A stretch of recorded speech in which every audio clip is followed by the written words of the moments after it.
안녕하세요. 저는 서울대병원 신경과의 고상배입니다. 오늘 제가 말씀드릴 내용은 Altered Mental Status 환자를 어프로치하는 법에 대해서 말씀드리도록 하겠습니다.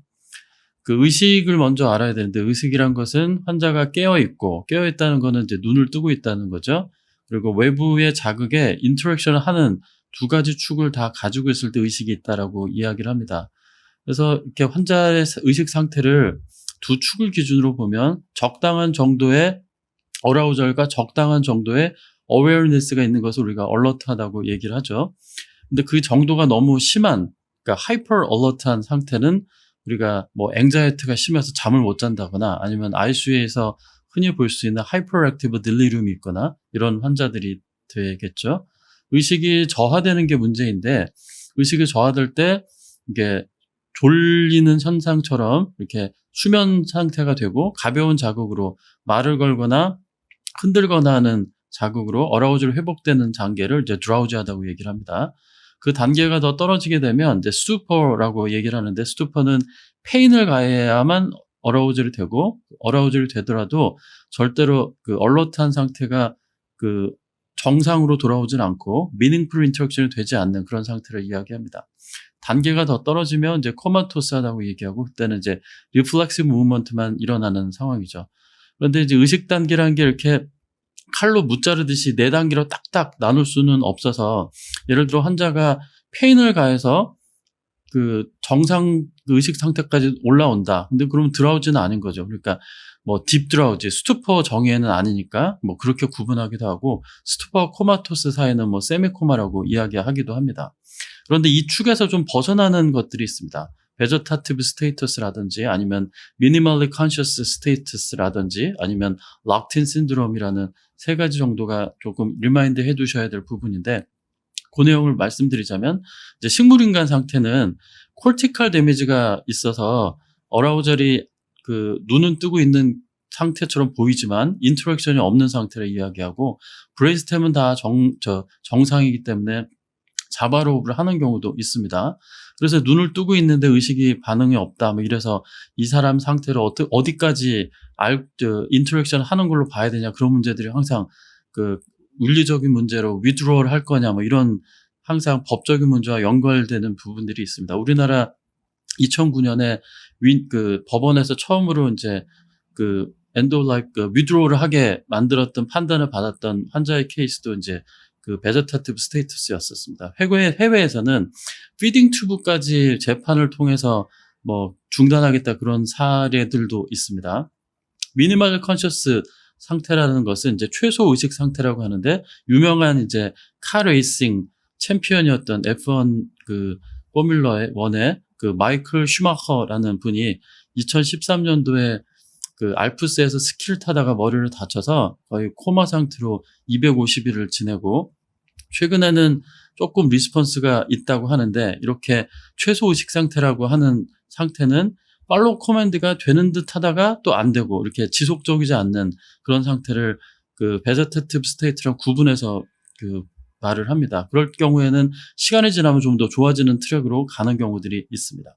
락틴 신드롬은 다 깨있는 상태고, 주변의 상황을 다 이해하지만 환자가 눈을 감고 있을 수도 있고, 이게 인터랙션은 되지만 반응을 옆에서 확인하기 어려운 상태입니다. 그래서 환자가 보일 수 있는 유일한 움직임은 위아래로 눈을 움직이거나 그 정도에 해당하기 때문에, 이제 옆에서 의식이 없는 사람으로 잘못 이해하고 의료진이 이상한 얘기를 하거나 그러지 않도록 주의해야 되는 상황입니다. 그래서 이런 환자들은 이제 브레인 컴퓨터 인터페이스를 통해서 깨있는 상태를 의사소통을 하려고 하는 이제 노력들이 요새 연구로 많이 되고 있습니다. 자, 이렇게 어라우절의 구조적인 문제를 좀 알아보려면 해부학적으로 좀 어디에 브레인이 펑션을 하는 구조 있는지를 알아보셔야 됩니다.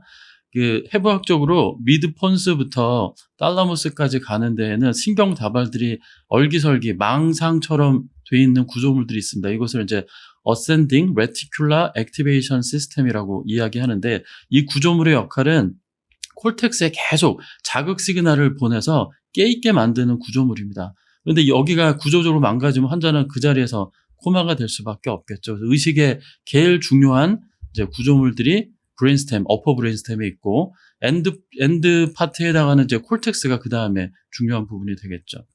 여기 보시면은 각종 뉴로 트랜스미터들이 있는데 노에피네프린 로커스 셀룰라요스라는 데에서 이제 그 어라우젤 시그널을 보내고 여러분이 많이 쓰시는 덱스메르토미딘을 쓰시면 약간 캄다운 되는 이유가 로커스 셀룰라요스에 작용을 해서 그렇고 안티히스타민 먹으면 우리 졸리는 이유가 히스타민이 어라우젤 시스템의 중요한 팩터이고 그다음에 안티콜리너직스를 먹으면 졸리는 이유가 아세틸콜린이 그 베이지알 포브레인에서 어라우젤 시스템에 굉장히 중요한 그 뉴로트랜스미터이기 때문입니다.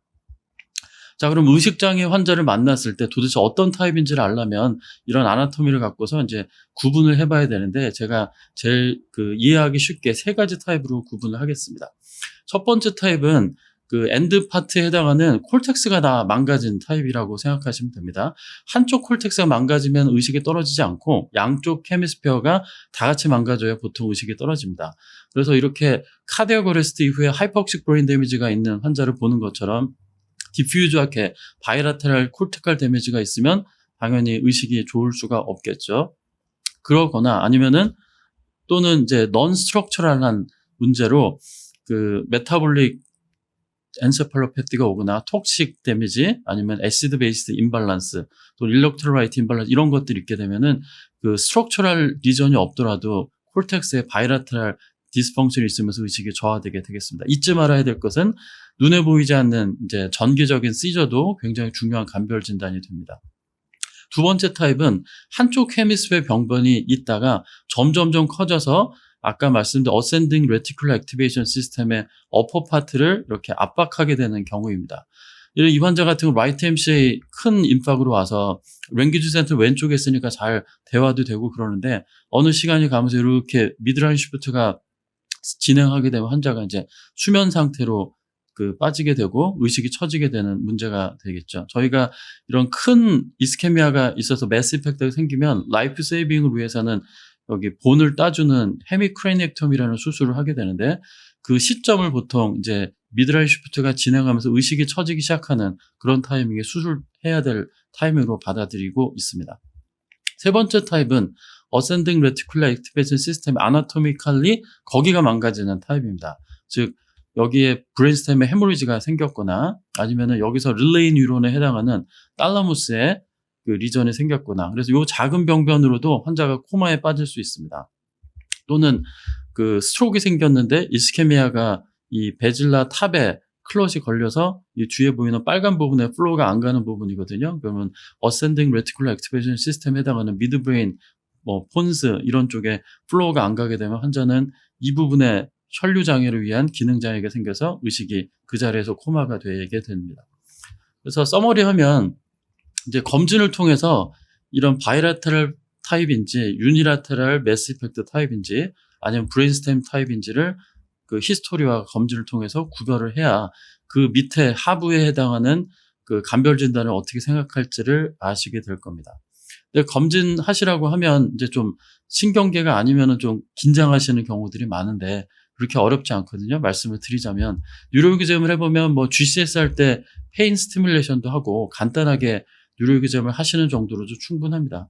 그래서 만약에 바이라테럴 디퓨즈 리전이라고 하면 리전이 있으면 뭔가 시메트리칼 어브노멀 사인이 나오거나 아니면은 이그잼 사인이 정상으로 나올 경우가 있겠습니다. 넌 스트럭처럴 데미지 사인일 경우에는요. 유니라테럴 리전의 두 번째 해당하면 한쪽 이그잼이 짝짝이로 나올 거고 브레인스템 사인이 주로 위쪽에 있는 게 이상하게 나오겠죠. 세 번째 브레인스템에만 국한되어 있는 타입이라면 어퍼 브레인스템을 포함해서 브레인스템 사인이 엉망으로 나오게 될 겁니다.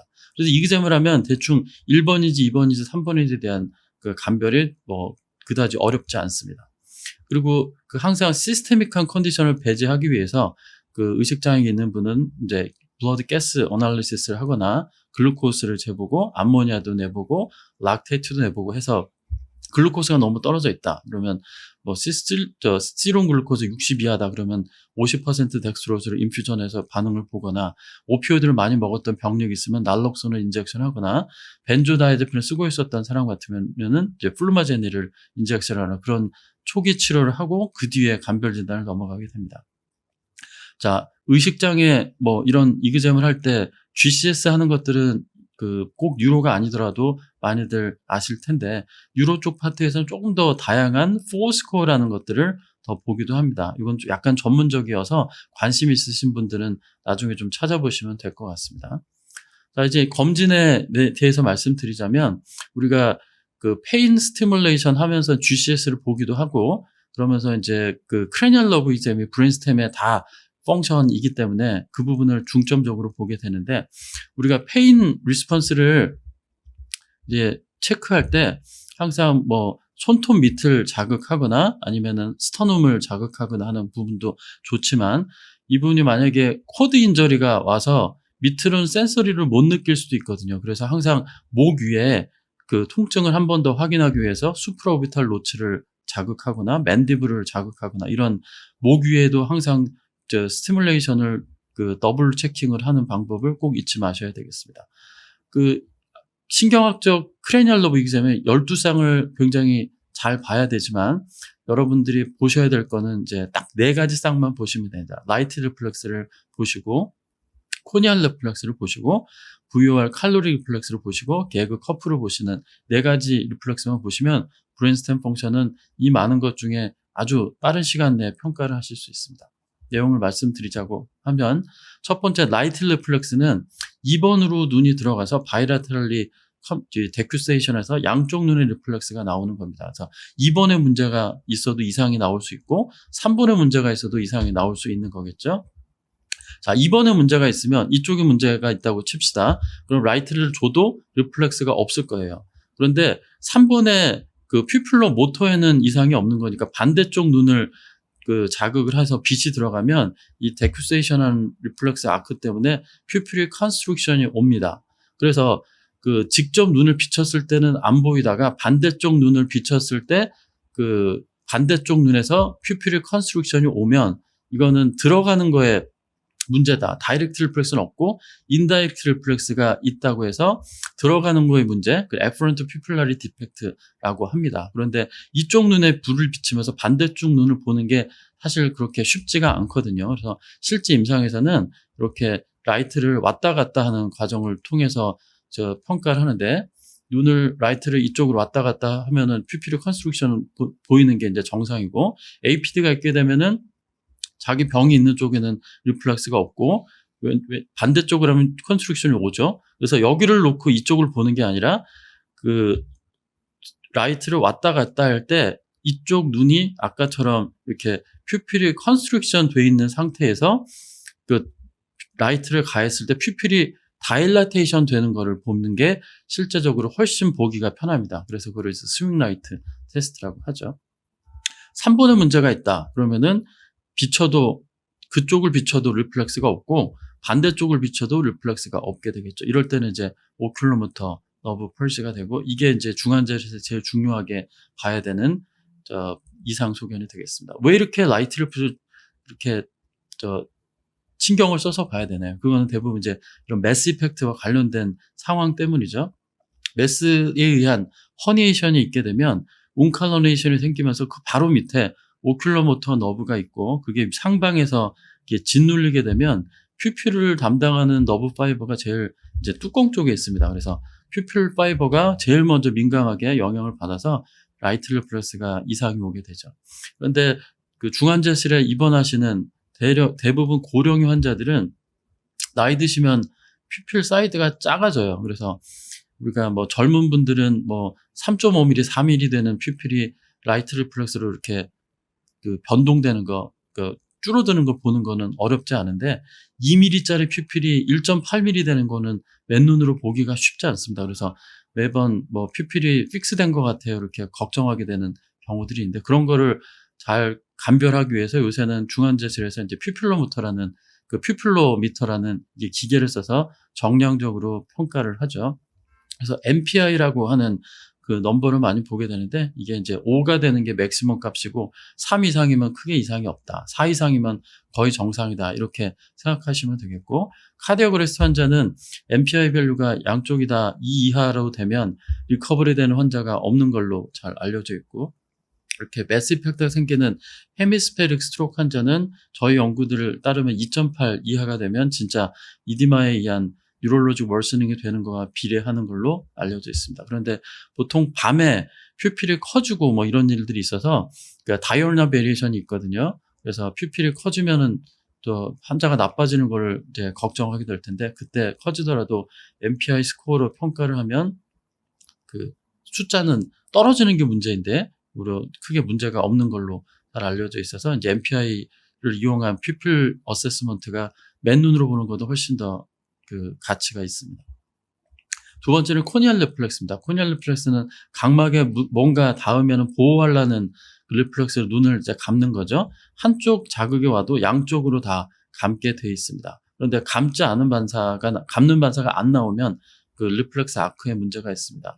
그래서 테스트를 할 때는 뭐 환자가 코마일 수도 있지만 환자가 이제 비주얼리 자극이 들어가서 이 닿지 않더라도 시각 자극에서 감는 거를 배제를 해야 되기 때문에 시야 바깥에서 어프로치해서 이 바깥쪽에서 이제 다가가는 방식을 합니다. 여기 보시면은 오른쪽은 닿아도 리플렉스가 없죠. 왼쪽을 한번 보겠습니다. 왼쪽은 닿으면 이제 눈을 감는 반사가 나옵니다. 그러면 이분은 오른쪽 리플렉스는 전혀 나오지 않고 왼쪽은 나오고 그러면 병변은 오른쪽에 더 크게 있을 가능성이 있겠죠. 영상을 보시면 오른쪽에 저 심한 병변이 있는 거를 매칭을 해볼 수 있습니다. 이렇게 간단하게 해보시면은 뭐 10초 만에 브레인스템 이그잼 간단하게 아실 수 있고 이제 캘로릭 오큘로세파릭 리플렉스로 넘어가자면 이제 덜사이 리플렉스라고는 많이 들어보셨을 거예요. 이제 고개를 돌리더라도 항상 환자는 자기의 머리 상방을 보려고 하는 그런 리플렉스를 이제 오큘로세팔릭 리플렉스라고 합니다. 근데 이런 테스트를 하기 위해서는 환자가 평평하게 누워 계시면 안 되고 머리를 30도 올려주셔야 호리전탈 커넬이 직각으로 쓰기 때문에 리플렉스가 잘 나오게 됩니다. 우리가 고개를 돌리면 오른쪽으로 환자가 고개를 돌리면 보는 뒤로 가고 안에 있는 엔도림프는 관성이어서 가만히 있기 때문에 앞으로 밀고 가려는 현상처럼 느껴지죠. 그러면 여기 스테로실리아가 뒤에서 물이 앞으로 밀게 되면 그 액티베이션이 됩니다. 그래서 액티베이션 되면 이 리플렉스 아크를 타고 가서 눈이 왼쪽으로 돌아가게 되는 방향이 생기죠. 고개를 오른쪽 돌리면 나도 모르게 의도하지 않아도 리플렉스에서 눈은 반대 방향으로 움직이게 되는 게 이 오큘로세팔릭 리플렉스입니다. 실제 환자에서 보시면 이분은 카디악 어레스트로 그 콜텍스가 나가서 코마이지만 브레인스템은 인텍트합니다. 이분 환자를 보시면 실제로 고개를 돌리는 거에 반대 방향으로 눈은 코마 환자이지만 이렇게 가는 걸 보실 수 있습니다. 그러면 메덜라부터 폰스 그다음에 미드브레인까지 영역에 브레인스템에 큰 기능 이상은 없다는 걸 요거 한번 머리 돌리는 걸로 아실 수가 있고요. 때로는 내긴조레가 있어서 고개를 돌리지 못한다. 그러면 이제 온도 자극으로 비슷한 걸 해야 됩니다. 그 더운 물로 자극을 하면 훨씬 더 그 강하게 나오는데 냉온고가 보통 없으니까 냉장고에 있는 찬물을 꺼내서 귀에다가 그 카테터나 이런 거 익스텐션을 튜브를 달아서 50cc 정도를 집어넣게 됩니다. 그러면 찬물이 들어가면 우리 대류 현상 때문에 엔도림프가 식죠. 그러면 누워있는 상태에서는 엔도림프는 차가워지니까 가라앉으면 비중이 무거워져서 뒤로 밀립니다. 아까 엔도림프가 앞으로 갈 때 액티베이션 된다고 했으니까 찬물이 들어가면 이쪽이 가라앉아서 서프레이션이 되니까 물을 넣은 쪽이 기능이 떨어져서 반대쪽에 자극이 안 된 부분에 이제 임밸런스가 생깁니다. 그러면 이쪽이 서프레이션, 이쪽이 100%면 이쪽이 relatively 더 강한 자극된 상태처럼 되기 때문에 이쪽에서 눈이 이제 찬물을 넣은 쪽으로 서서히 드리프트가 되는 현상이 이 칼로릭 테스트입니다. 실제 그렇게 일어나는데 이제 이걸 이해 못하고 이제 책에는 가끔 COWS라고 니스타그무스 방향을 외우라고 돼 있는 책도 있는데 cold opposite nystagmus가 나오는 이야기인데요. 찬물을 넣으면 그쪽으로 눈이 토닉 데비에이션이 됐다가 반대 방향으로 니스타무스가 친다라는 소리거든요. 근데 안지는 환자가 어지럽다고 느끼지 않을 정도 거의 나오지가 않습니다. 그래서 이 방향 COWS만 외워두고 있다가는 나중에 이제 방향을 거꾸로 알게 되는 경향이 생길 수 있어서 좋은 방법은 아니죠. 원리를 이해하는 게 제일 중요합니다. 아까 그 환자분이 다시 나오셨는데 왼쪽에다가 찬물을 넣어보면 대류 현상이 필요하기 때문에 시간이 한 2-30초 소요가 되고요. 여기 보시면 이제 찬물 넣은 쪽으로 눈이 돌아가는 거 보실 수 있고, 오른쪽에 찬물을 넣게 되면 시간 소요가 또 한 2-30초 지나고 나면 천천히 눈이 이제 우측으로 드리프트 되는 거 보실 수 있죠. 이게 이제 칼로릭 테스트 정상 소견이고, 아래부 환자분 같은 경우는 이제 브레인 스템까지 다 망가지신 분이어서 오랫동안 기다리게 칼로릭 테스트를 해도 눈이 미드라인에서 움직이지 않습니다. 그래서 이분은 브레인 스tem까지 망가지신 분이다라는 것을 아실 수 있으면 예후가 더 당연히 나쁘겠죠. 니스타그무스 얘기를 말씀드렸는데, 이렇게 이분 같은 경우는 이제 큰 스트로크 오긴 했지만 브레인 스템의 펑션은 없고 괜찮고, 그다음에 나중에 의식이 좀 깨시는 상황이어서 니스타그무스 여부를 체크하는 걸 보시면 이렇게 토닉 데비에이션 되다가 살짝 반대로 치는 니스타그무스를 보시죠. 이렇게 퍼셉션이 있으면 어지럽다고 느끼면 니스타그무스가 치긴 합니다만, 코마 환자의 중환자실에서는 니스타그무스 보시기는 되게 어렵습니다. 그래서 니스타그무스 방향으로 칼로릭 테스트를 이해하시는 거는 그르칠 수 있으니 그러지 마시기를 바랍니다. 자, 그러면 이제 이해를 하셨으면, 우리가 환자가 ARDS 프론 포지션 가끔 하는데, 프론으로 했을 때 칼로리 테스트를 하면 어떻게 될까요? 원리를 이해 못하면 답을 못하는데, 자, 프론 상태에서 예를 들어 찬물을 오른쪽 귀에 넣었다고 합시다. 그러면 비중이 올라가니까 물이 가라앉으니까 엎드린 상태에서는 앞으로 물이 밀리니까 오른쪽에 물을 넣으면 여기가 액티베이션 돼서 눈이 자동으로 반대쪽으로 토닉 데비에이션이 되게 됩니다. 이제 이해 가셨죠? 그런 식으로 생각을 하시면 됩니다. 자, 개구와 커프는 우리가 석션하고 이럴 때 많이 중환자실에서 보시게 되는데, 리플렉스 아크는 비슷합니다. 로우 브레인스템이 9번이나 10번 또는 10번에서 10번으로 나오는 아크이기 때문에 여기에 이상이 있으면 메달라 레벨에 되게 병변이 크구나, 이런 것들을 아실 수가 있겠습니다. 그래서 이런 평가를 하다 보면 가끔 이제 눈을 잘 보게 되죠. 눈을 보시면 환자가 가만히 있는데 눈이 왼쪽으로 갔다가 오른쪽으로 갔다가 왔다 갔다 하는 모습을 보실 수 있어요. 이런 것들이 이제 러빙 아이 무브먼트라고 얘기를 하고, 이거는 대부분 메타볼릭 엔세팔로패티에 나오기 때문에 의식 좋아 있는 환자가 라테랄라이징 사인이 하나도 없고 눈이 이런 식으로 움직이면 아마도 뭔가 유레믹 문제이거나 헤파틱 문제이거나 그런 것들을 있는 건 아닌지를 생각해야 되는 그런 단서로 생각하시면 됩니다. 또는 환자가 눈을 움직이지 않고 한쪽으로 데비에이션 되어 있는 것을 보실 때가 있는데, 우리 눈에는 이제 프론탈 아이 필드라고 하는 게 프론탈 롭이 있어요. 이 기능은 반대쪽으로 눈을 이제 밀게 만드는 펑션을 합니다. 그래서 오른쪽의 프론탈 아이 필드는 눈을 왼쪽으로 밀게 만들어요. 그래서 오른쪽에 만약에 병변이 생기면 오른쪽 프론탈 아이 필드가 망가지니까 눈이 왼쪽으로 못 가거든요. 그러니까 왼쪽에 있는 프론탈 아이 필드에 의한 균형 때문에 눈이 반대쪽 병변으로 이제 쏠리게 됩니다. 그래서 오른쪽 병변에서 왼쪽 프론탈 아이 필드에 의해서 눈이 이제 오른쪽으로 쏠리니까 환자가 눈을 보면, CT를 보면은 제 병변이 여기 있어야 하고 눈이 가르쳐 주는 부분이 되겠죠. 그래서 이제 로컬라이징 아이라고 표현을 하게 되는데, 시저일 경우에는 병변의 반대로 이리테이션에 의해서 눈이 돌아가게 됩니다. 그래서 스트럭처럴 데미지는 병변이 있는 쪽으로, 시저는 병변의 반대쪽으로 눈이 가서 환자 눈이 3시나 9시 방향으로 가 있다. 그러면 그거는 어쨌든 어시메트리컬한 어떤 병변이 있을지를 꼭 생각하셔야 되는 사인이 됩니다. 그래서 환자가 갑자기 한쪽으로 눈이 이렇게 9시 방향으로 니스타모스가 친다.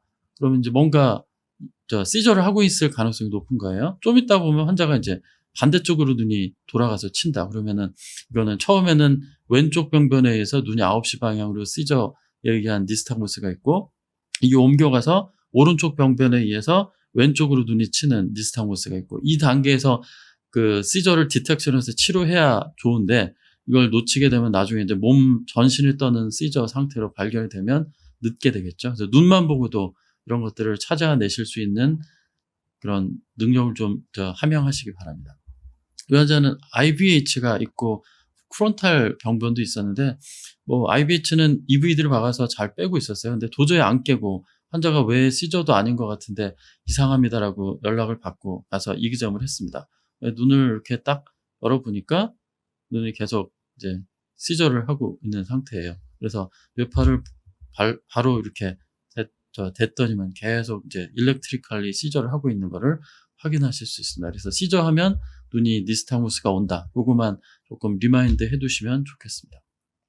자, 이런 내용들을 가지고 검진을 바탕으로 이제 실제 케이스에 어떻게 이용할지를 한번 맞춰보도록 하겠습니다.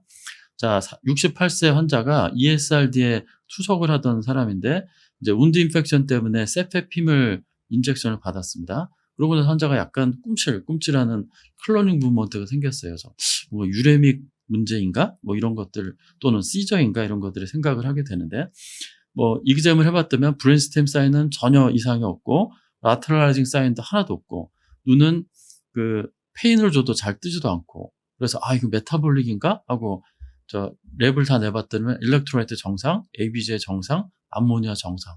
이게 뭘까? 이런 고민하게 되죠. 이런 이그잼 사인을 보면은 뭐에 해당하나요? 타입 1번에 해당하겠죠? 이런 라테랄라이징 사인이 없기 때문에 어쨌든 뭔가 일렉트로라이트나 메타볼릭이 생각했는데 없으면 뭐 시저나 이런 것들 아닌가를 꼭 생각을 해봐야 됩니다. 꿈찔꿈찔하는 문제도 있었으니까. 그래서 뇌파를 찍었더니만 이렇게 스파이킹하는 일렉트리컬 어브노멀리티가 있어서 세페핌을 ESRD 같은 환자한테 쓰게 되면 때로는 세페핌 때문에 엔세팔로패티가 생기고 그게 이제 non-compulsive 시저로 진행하는 경우도 있습니다. 그러면 이제 세페핌을 당장 중단해야 되겠고 시저를 잡기 위해서 경련 약제를 써야 되는 경우들이 있을 수 있습니다. 두 번째 케이스는 65세 환자고 APB 있어서 엔티코아굴레이션을 하고 있었던 사람이고 그 에올틱 스테노시스가 심해서 여기 밸브를 리플레이스 했습니다. 근데 운드 빌리딩이 있어가지고 그 리비전도 막 하고 그러면서 엔티코아굴레이션 하고 있던 것도 중단할 수밖에 없었습니다. 그런데 환자가 갑자기 30분 전까지 멀쩡하다가 확 코마로 빠져서 이제 얼러트 방송이 났고 가서 이기점 해보니까 바빈스키 사인, 그 토 사인이라고 하죠. 이게 양쪽에 다 나오고 VR도 하나도 안 나오고 코니알 레플렉스도 없었다. 그러면 뭔가 브레인스템이 망가지고 근데 양쪽이 다 나오니까 시메트릭한 것 같고 그렇겠죠? 그러면 아마도 3번에 문제가 생긴 건 아닌가 이거를 이기점으로 단초를 세울 수 있습니다. 그래서 뭐가 의심을 해야 될까요? 안티코아굴 못하고 있는 상태에서 뭔가 혈전 큰 게 떨어져 나가서 어센딩 레티큘러 액티베이션 시스템에 클럿이 망가져서 이제 스템 데미지를 만든 게 아닌가 이런 생각들을 하게 되죠. 그래서 나중에 영상 찍어보면 이런 브레인스템 인팍션이 그 베질라 탑 오클루전 때문에 발생한 그런 케이스가 되겠습니다. 세 번째 환자는 카디오그레스트가 와서 CPR을 하고 에크모를 달고 막 이렇게 간신히 위닝을 했는데 환자가 며칠 지나고 나서부터 자꾸 졸려 하더니만 레프트 사이드 위크니스가 발견이 됐습니다. 그리고 니글렉트라 그래서 이제 왼쪽 위크니스 있는 쪽에 가서 말을 걸면은 잘 쳐다보지도 않고 뭐 그런 현상을 보여요. 그러면 이제 라이트 쪽에 뭐 문제가 있지 않나? 이게 짝짝이 이기점이니까 그런 것들을 생각을 하게 되는 사인이죠. 그 이미징을 그래서 하게 되면 여기 캐로티드 다이섹션이 발견이 됐는데 나중에 아래쪽까지 보니까 처음 CPR 원인도 아ortic 다이섹션이 원인이었던 걸로 밝혀졌습니다. 그래서 어쨌든 이게 다이섹션이 ICA까지 쭉 익스텐드 되면서 라이트 사이드 플로우에 문제를 만들어서 뭔가 라이트 사이드 그 헤미스페릭 디스펑션이 있다가 슬슬 진행하는 거 아닌가라는 그런 생각을 하게 되겠죠. 그러면은 타입 2를 우리가 생각을 해야 됩니다. 그래서 이기점을 바탕으로 이제 CT를 찍어보니까 여기 인팍이 있어서 이때까지는 미크니스만 있다가 이제 이디마가 진행되면서 그 드라우지해지는 상태가 됐죠. 그래서 이럴 경우 원래는 초반에 말씀드린 것처럼 이제 매시브한 스트로크 오고 나서 매스 이펙트한 의식 저하가 오면 이제 수술을 해서 뼈를 따주는 부분이 답이 됩니다만 또 수술은 리젝트 하셔가지고 열심히 전과를 받아서 그 이디마 테라피를 하고 이디마를 줄여드렸더니 의식이 좋아져서 다시 해당 과로 보내드리면 케어가 끝나는 이런 케이스가 있었습니다. 그래서 짝짝이 이기점이 나오고 그게 진행하는 경우에도 의식 저하가 오는 타입 2의 대표적인 케이스가 되겠습니다. 자, 이제 시간이 다 돼서 서머리 해드리겠습니다. 의식 수준을 아까 제가 정상 상태, 드라우지, 스투퍼, 코마까지 분리해드렸고 어라우절과 어웨어니스는 되게 비례한다. 그렇지만 몇 개의 케이스는 그 축에서 벗어나는 케이스가 있다는 걸 말씀을 드렸습니다. 신경학적 검진과 영상으로 의식 저하가 있을 때는 타입 1, 타입 2, 타입 3로 구별을 하는데 바이레테럴 헤미스페릭 타입이면은 대부분은 이제 메타볼릭이거나 아니면은 바이라테럴 시메트릭 멀티플 디스펑션 또는 잊지 말아야 될 것이 시저 이런 것이고 유니라테럴 리전으로 이기잼이 짝짝이 나오고 어플 브레인스템 컴프레션 되면은 어플 브레인스템 사인만 이상하게 나오는 그런 타입이겠고 세 번째 타입은 레티큘러 액티베이션 시스템의 어플 브레인스템 사인만 이상하게 주로 나오는 그런 타입이 이제 타입 3가 되겠습니다. 그래서 이기잼을 라이트 리플렉스, VOR, 코니알, 개그 커프로 하게 되면 어디에 문제가 있는지를 간단하게 평가를 하셔서 이 타입 1, 2, 3를 평가하는데 전혀 지장이 없을 거고 레스피레이터리 패턴도 도움이 되기도 하고 페인가 할 때 어시메트리들이 이제 짝짝이 이기잼에 해당하는지도 보게 되는데 잊지 말아야 될 거는 손톱 밑이나 스터널 러빙만 하지 마시고 꼭 목의 위에 눈 주변이나 만디블 같은 데 페인을 가하는 것도 잊지 마셔야 된다라고 말씀을 드릴 수 있겠습니다. 자, 이상으로 제 강의를 마치겠습니다. 경청해 주셔서 감사합니다.